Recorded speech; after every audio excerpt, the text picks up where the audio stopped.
हिंदी की चुनिंदा कहानियों के चैनल में आपका स्वागत है। आज सुनिए हिंदी की सुप्रतिष्ठित लेखिका डॉक्टर मधु चतुर्वेदी जी की लिखी हुई कहानी सास का बेटा। तो शुरू करें कहानी। आज का दिन भी निकल गया। कल तो शायद अजीत की चिट्ठी आनी चाहिए। चिट्ठी आए भी तो कैसे? 10 दिन से तो पोस्टल विभाग की हड़ताल चल रही है। डाकखाने में तो चिट्ठियों के अंबार लगे होंगे। किसे समय है जो उन्हें निपटा कर लोगों तक पहुंचा सके? और समय हो भी तो ज़रूरत किसे है? उनका तो बेटा विदेश में बैठा नहीं है जो उन्हें माँ का दर्द समझ में आए। कुंती बुआ बड़बड़ा रही थी। श्यामल फूफा जी उनका बड़बड़ाना सुने जा रहे थे।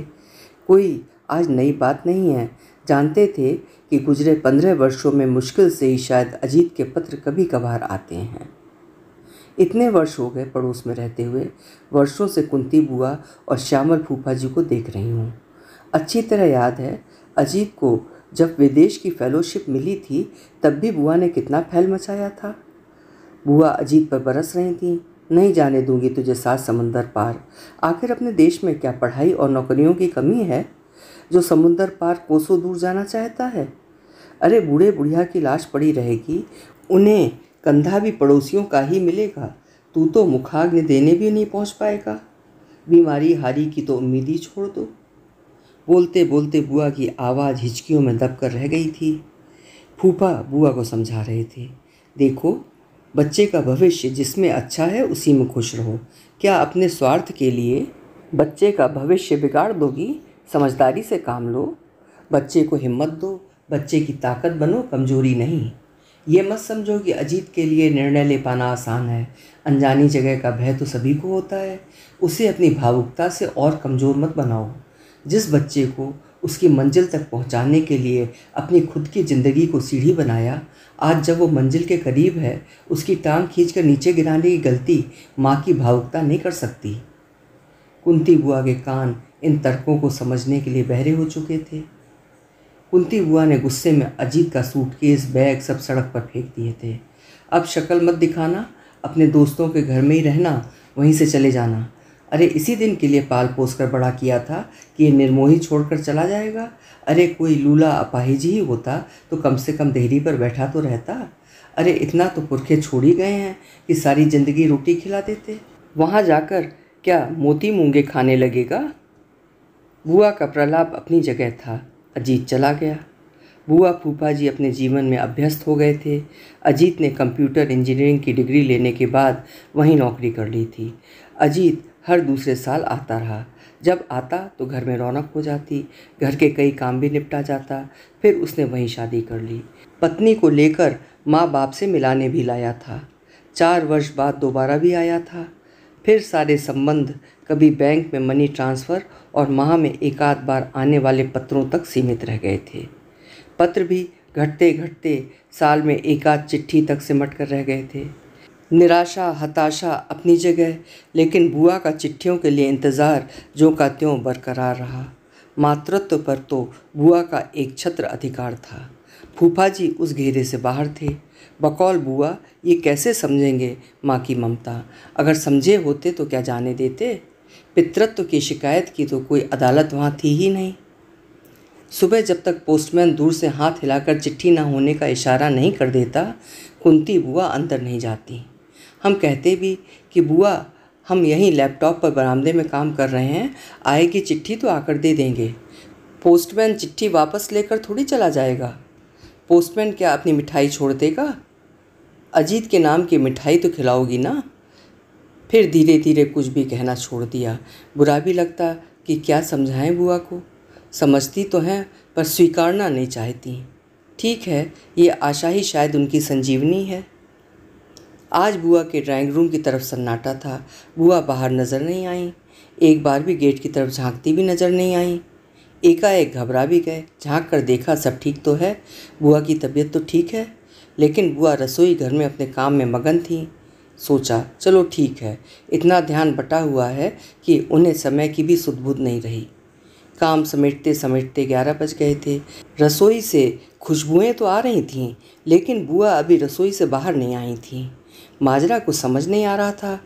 जाकर ही देखें, आती खुशबू और बने खाने के डोंगे बता रहे थे कि बुआ ने आज बैठने का नाम ही नहीं लिया होगा। पिछले इन 15 वर्षों में शायद ही बुआ को कभी रुचकर रसोई पकाते देखा था। एकाएक तो डर भी गए, कहीं बुआ के दिमाग पर बेटे के बिछोह का सदमा तो नहीं बैठ गया। किसी प्रलाप में बस वो इतने व्यंजन बनाती जा रही हैं। अनजान बने शायद हमारे बहाने तब तक रसोई से आती खुशबू को सूंघते हुए फूफा जी ही रसोई में पहुंचकर बुआ को छेड़ रहे थे। भाई क्या बात है, कुछ तो ज़रूर है जो हमसे छुपा रही हो।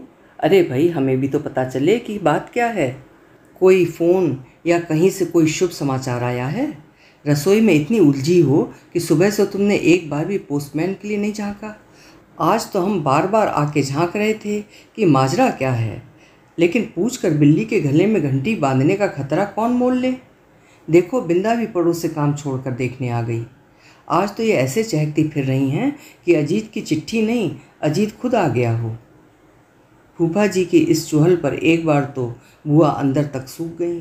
फूफा जी भी घबरा से गए, लेकिन लगा कि आज उन्हें फूफा जी की चुहल भी अच्छी लग रही थी।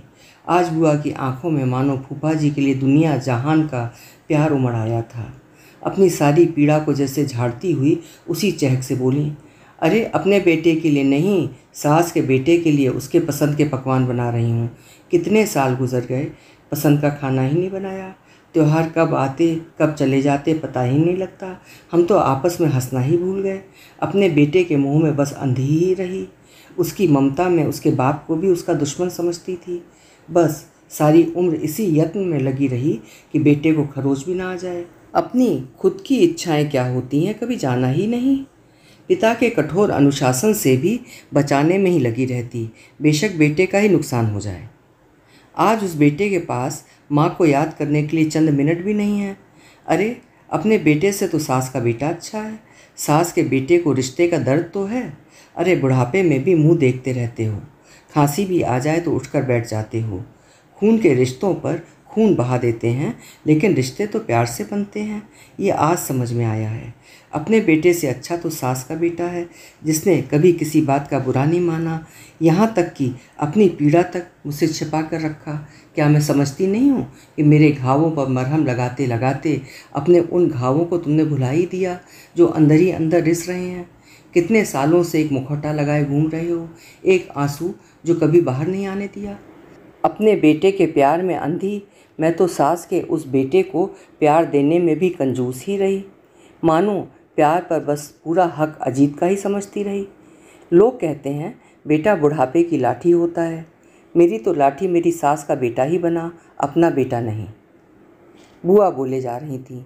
फूफा जी उनके पीछे खड़े धीरे धीरे मुस्कुरा रहे थे। दुनिया जहान का प्यार जताती कुंती बुआ के लिए वे खुश थे। वो खुश इसलिए भी थे कि देर ही सही आज उनकी कुंती का मोह भंग हो गया और वे चाह रहे थे कि उसके अंदर की सारी भड़ास निकल जाए, वो अपनी ज़िंदगी सुकून से निकाल सके। जिस सच को उन्होंने बहुत पहले स्वीकार कर लिया था, कुंती उसे नकार रही थी। कुंती निश्चल शांत थीं। फूफा जी ने कुंती को हिलाया। अब तो सब्र नहीं है इंतज़ार का। बिंदा को क्या खुशबुएं ही सुघाती रहोगी कि खाना भी खिलाओगी? बुआ खिलखिला उठी थी। बुआ को खिलखिलाता देखकर इतने वर्षों से रुके हुए फूफा जी के आंसू कपोल तक आ गए थे, जिन्हें फूफा जी ने छिपाया नहीं। अभी आप सुन रहे थे डॉक्टर मधु चतुर्वेदी जी की लिखी हुई एक बेहद हृदय स्पर्शी कहानी सास का बेटा, जो कि कुछ हद तक उन महिलाओं के लिए शिक्षाप्रद भी है जो बच्चों के मोह में अपने पति की उपेक्षा करती हैं। आशा है कहानी आपको पसंद आई होगी। कल मिलेंगे फिर किसी उम्दा कहानी के साथ। आपका समय शुभ हो।